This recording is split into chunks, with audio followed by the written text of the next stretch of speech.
भगवान को ईश्वर मानने लगे, उसी के रूप को ईश्वर मानने लगे, राम के रूप को ईश्वर मानने लगे, कृष्ण के रूप को ईश्वर मानने लगे, कच्छप के रूप को ईश्वर मानने लगे, वराह के रूप को ईश्वर मानने। क्या इतना रूप ईश्वर है? उसका नाम रूप अनेक है, लेकिन है वो एक। और वह ईश्वर सभी जगह है। यही बात पूछा था प्रहलाद के पिता से। प्रहलाद के पिता प्रहलाद से पूछा, वो भगवान कहाँ है? कैसे तुमको मेरी तलवार की प्रहार से बचाता है?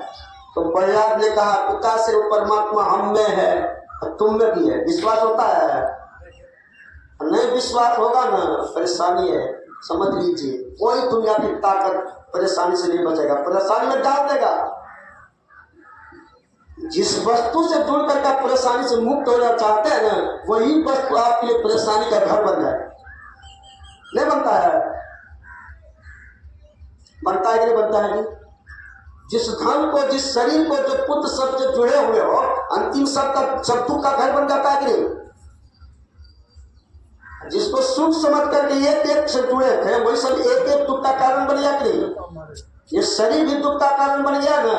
ये दुख का कारण किसके लिए बना?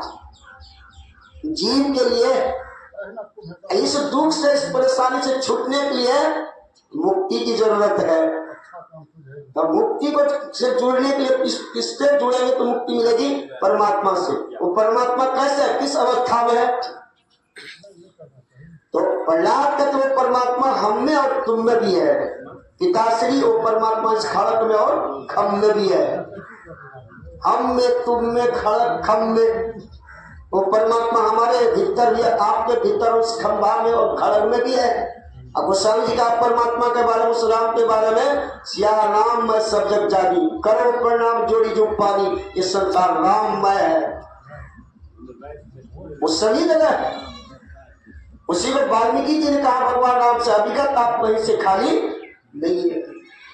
वो सभी जगह है, लेकिन देखने में आता है कि नहीं है? कोई कहेंगे यहाँ तक परमात्मा, यहाँ से परमात्मा है ये है, तो उसके बाद तो सब मान लेंगे। कहीं जाकर कहेंगे यहाँ परमात्मा नहीं, उसकी बात को मानेगा? अब कोई कह देंगे परमात्मा से बड़ा और कोई है, कोई मानेंगे? क्या बात कर रहा है इस भीतर में? ये देखो